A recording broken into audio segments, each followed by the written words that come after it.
Welcome to Postcards, a brief look at people, places, the arts and curiosities from around the world. On today's program, top quality art and antiques for sale at Bada's annual fair. Every little girl's dream doll, Barbie, gets a glamorous makeover by Europe's top designers. A special exhibition to mark the centenary of the death of one of the most famous figures of the Victorian era. A unique collection of gold, silver and mosaics bequeathed to Britain by Californian businessman Sir Arthur Gilbert. And nestled in a sleepy seaside village in Britain, the biggest marine science centre in Europe. But first up, Christie's auction house in London was transformed into a shrine last week. A shrine to the worship of one club, Manchester United. Devotees of the famous English football club from around the world could bid in person or via TV for pictures like this of the stars that have played over the years for Manchester United, the current European champions. This shirt, worn by Manchester and England star Bobby Charlton in the 1966 World Cup semi-final against Portugal, was expected to be the biggest attraction. England went on to win the championship. But in fact, these boots, worn by today's Manchester star David Beckham, were the biggest attraction. Tipped to fetch $1,600 US, they went for over $22,000. These two pairs of goalkeeper Peter Schmeichel's gloves were snapped up by a fan for just over $1,000, double the expected price. Auction houses are realising that football shirts, programs and medals are pieces of history that can bring in money as readily as fine art. But not all the items carry big price tags. Christie's is also able to offer cheaper items, realising that there's young people coming into the collector's market now. The sale wasn't just for Manchester United fans though. This shirt was worn by Italian striker Luigi Colossi in the 1938 World Cup final against Hungary, where he scored twice. Demand was high for players' medals, shirts and caps from the domestic British football scene too. This Ireland international cap from the 1962-63 season fetched $2,024, double the asking price. Football sales like this look like being permanent fixtures on the auction calendar, as long as people remain passionate about the game and want to own a part of its rich history. The Antiques and Fine Arts Fair dispels the popular cliché of antiques as dusty pictures and rickety furniture stuck at the back of a dingy shop. 90 of Britain's top antiques dealers are showing the cream of their furniture, paintings, glassware and other works of art. It's a very international fair which attracts not only the local English market, but the American and European. Much of the furniture, ceramics, textiles and paintings are laid out in finished interiors. And the interior design theme is a thread running through the series of talks, dinners and events taking place.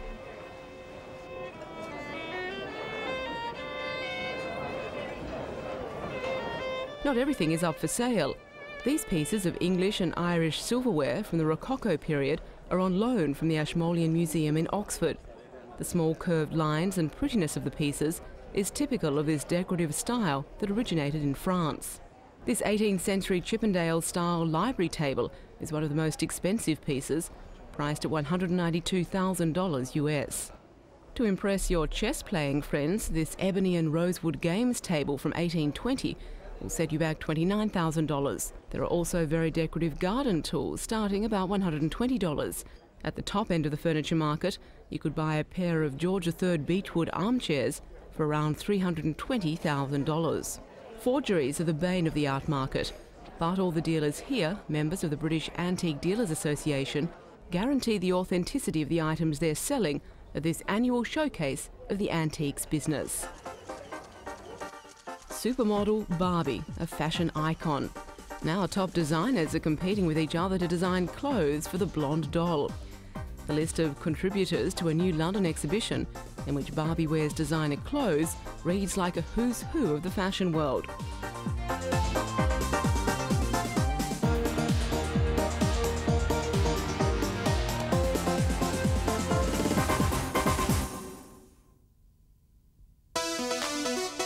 Barbie wears Alexander McQueen. Is light and elegant in Prada. Vibrant and exciting in Palamo Picasso. She shows off film star looks in Versace, is classic in Mulligan,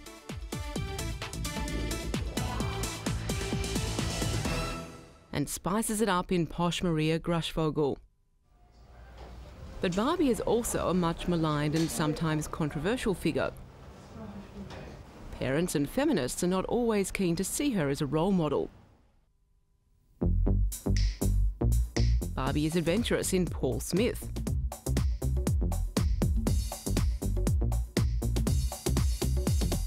Beautiful in Jasper Conran, grown up in Catherine Hamnett.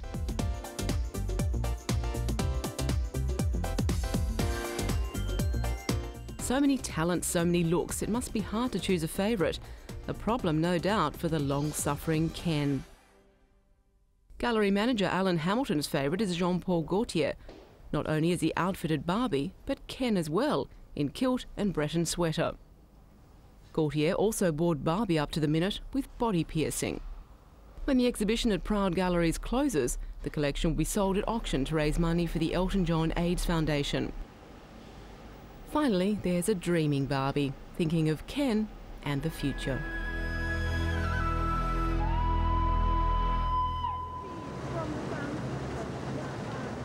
London turned on its best weather to unveil a very public piece of artwork in a very public place. Trafalgar Square, famed for its pigeons and fountains, is getting a new piece of sculpture on its 4th plinth. British sculptor Bill Woodrow's Regardless of History is on display in the space set aside for a series of temporary sculptures. The sculptor has employed bronze and used classical symbols, a huge head, a book symbolising knowledge, and a tree whose roots branch out embracing the plinth.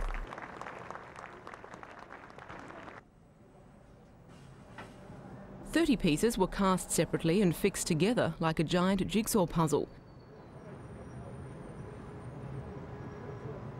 Regardless of History weighs 11 tonnes and towers 7 metres above the plinth. The challenge was to marry the new work with the existing statues in the square. Woodrow says his piece nicely enters a dialogue with them.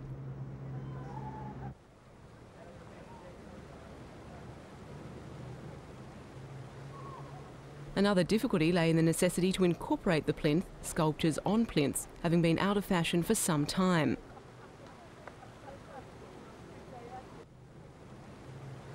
Regardless of History will remain in the space until the autumn. The temporary commissions bring a new personality to Trafalgar Square, often igniting a new debate about art in public places. At the Tate Gallery in London, a special exhibition has opened to mark the centenary of the death of one of the most famous figures of the Victorian era. John Ruskin was a critic of art and society. His writings are credited with influencing Gandhi and Tolstoy. But it is his role in promoting the art of his time that is being remembered here.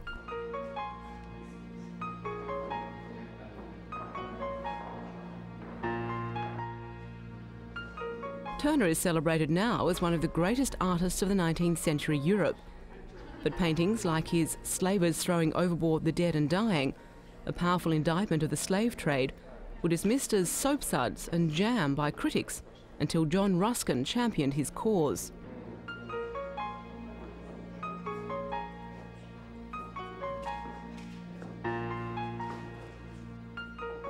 Ruskin also defended the pre-Raphaelite painters, so called because they wanted to get back to a principle of art that predated the Renaissance artist Raphael.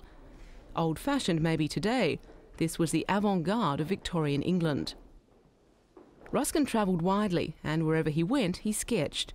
Many of the drawings he made, particularly from trips to Switzerland and Italy, form part of the exhibition. His detailed drawings he made of the city of Venice, from small canal-side houses to the Grand Basilica of St Mark's, are particularly famous and form an important historical archive in themselves. 150 years later, the buildings have all been restored, and Ruskin's drawings were able to be used as historical records of what the buildings looked like. But it is as a critic and social commentator that Ruskin enjoys a worldwide reputation. Anticipating what we today think of as a thoroughly modern concern, environmentalism. Somerset House, one of the great riverside houses in central London, has long languished as government offices full of tax files.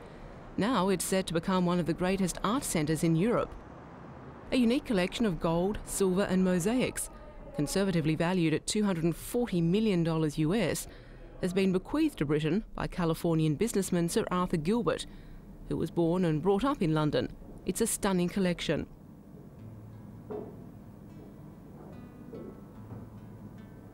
The mosaics and micro-mosaics are spectacular.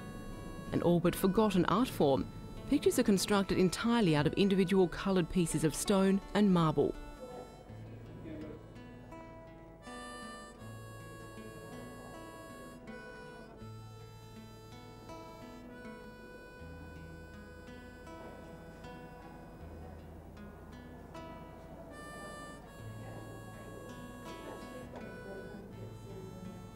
It includes this panoramic view of Rome, copied from an etching.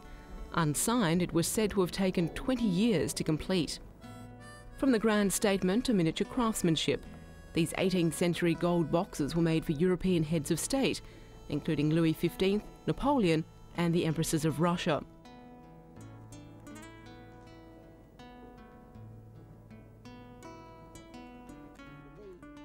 For Sir Arthur Gilbert, a sprightly 86, his collection is returning to the people.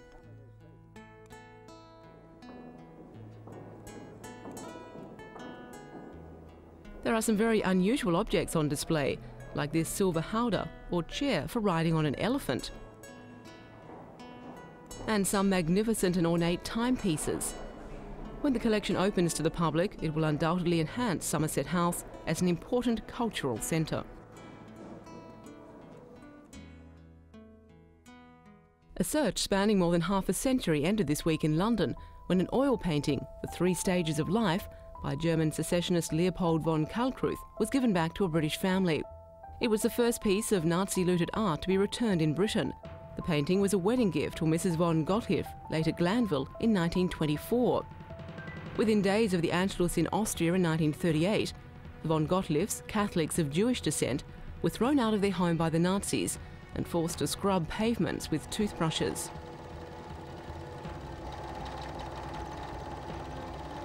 Their possessions, including the painting, were seized. Ernest and Marietta were young children when their parents fled with them to Britain. They thought their mother's quest to recover the painting was lost in 1973, when authorities in Berlin told the family the deadline for restitution had expired in 1948.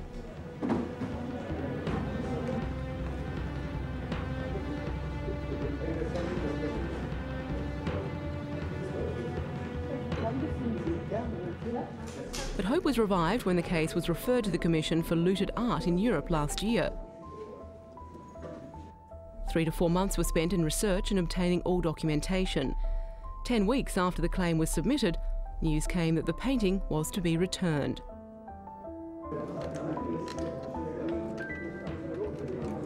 The Stages of Life had found its way into the Bavarian State Collection and is currently on loan to Britain's Royal Academy as part of its Art at the Crossroads exhibition. After the exhibition is shown at New York's Guggenheim Museum, the painting will be returned to its rightful owners. This will be the first painting that has been restituted in England. The British government is currently setting up an advisory committee to deal with similar claims on works of art in British museums and galleries.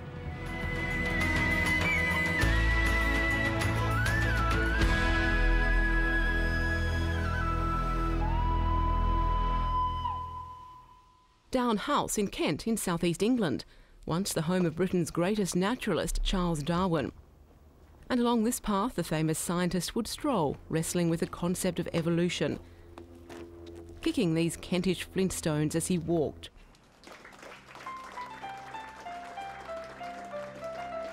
Today, the flints have a different purpose. They're to be used in a topping out ceremony attended by Sarah Darwin, his great-great-granddaughter.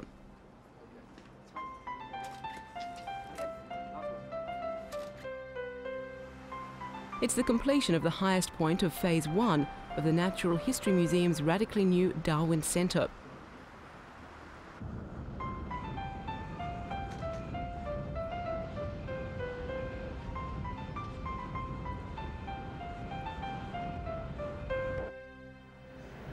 The complex will provide public access to the museum's 12 million zoological specimens.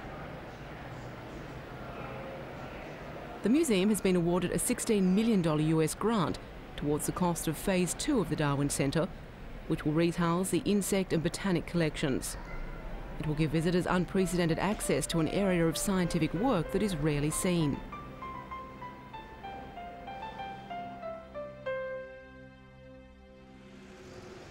It could be any sleepy seaside village in Britain, but this complex, nestled between the island of Anglesey and the mainland of North Wales, is a centre for an important study of the world's oceans.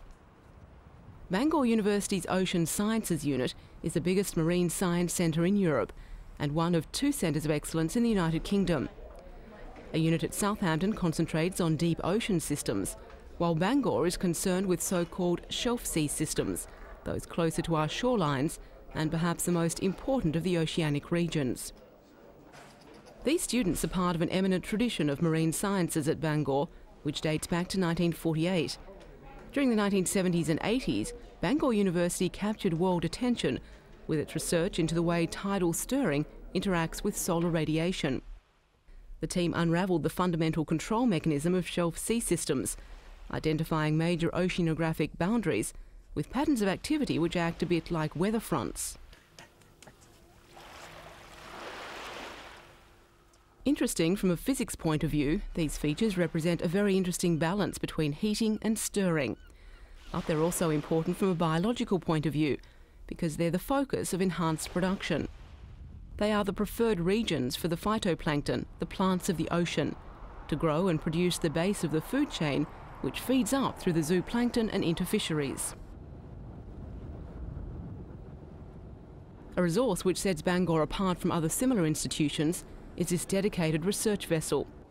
The Prince Madog has made numerous scientific voyages to places like the Philippines and Madagascar, among others, for fieldwork and detailed research.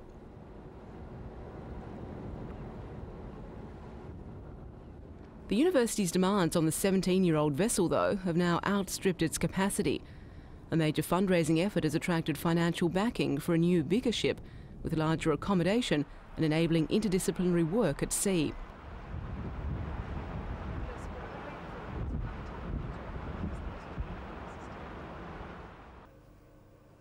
Dr. John Turner has only recently returned from such a field trip to the world's equatorial region, where he discovered a devastation of coral reefs.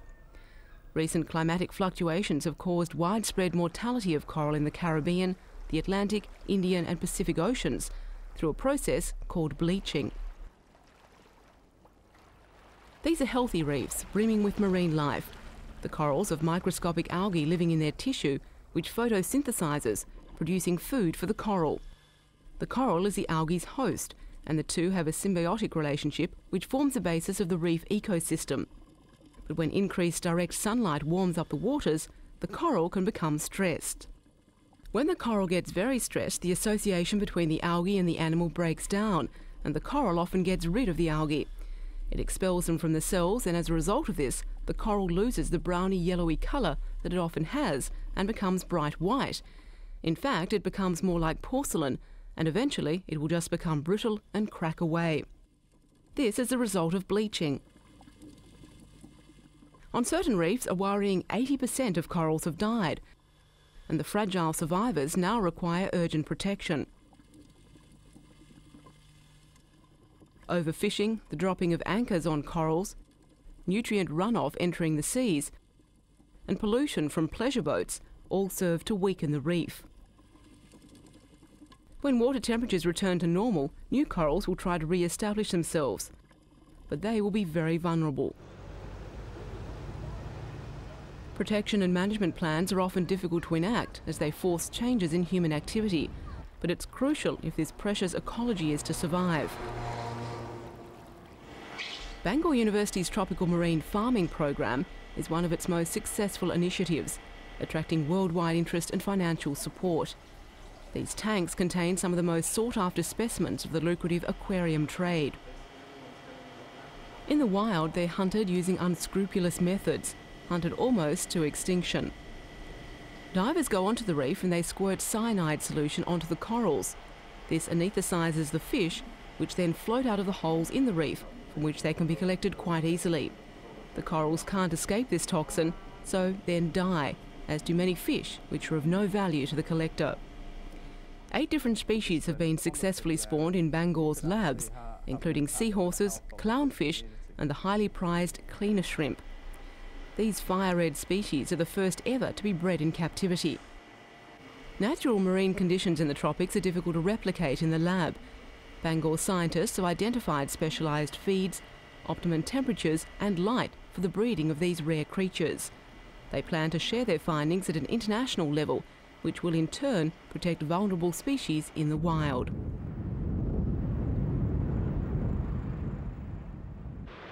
Always a drawcard to the North Wales resort town of Llandudno is its long sandy beach.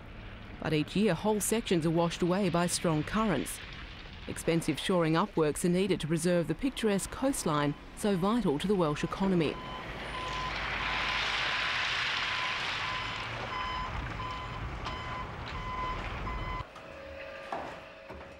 A wave machine is set in motion at Bangor University. By measuring the seabed's response to tidal movements, predictions can be made and management plans can be drawn up to protect our shifting coastlines.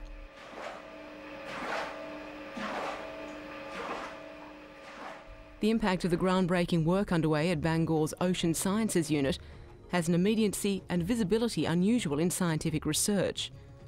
Its major strength is turning out specialists who can study and manage the world's oceans and related industries so they remain a healthy and abundant resource for future generations.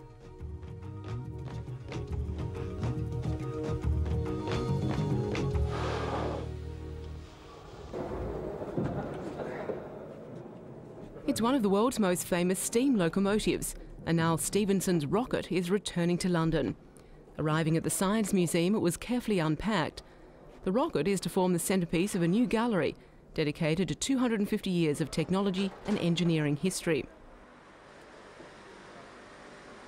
It's not the first steam locomotive, as people sometimes think, but the first steam locomotive to demonstrate what steam power could do on the railways. Stephenson's rocket has been away from London for nearly 3 years, during which time it travelled to museums and exhibitions all over the world.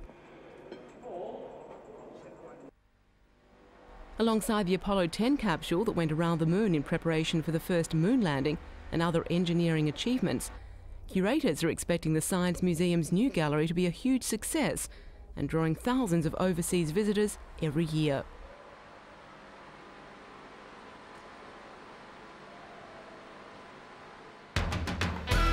And that's all for today. Join us again next time for a postcard look at interesting people, places and the arts.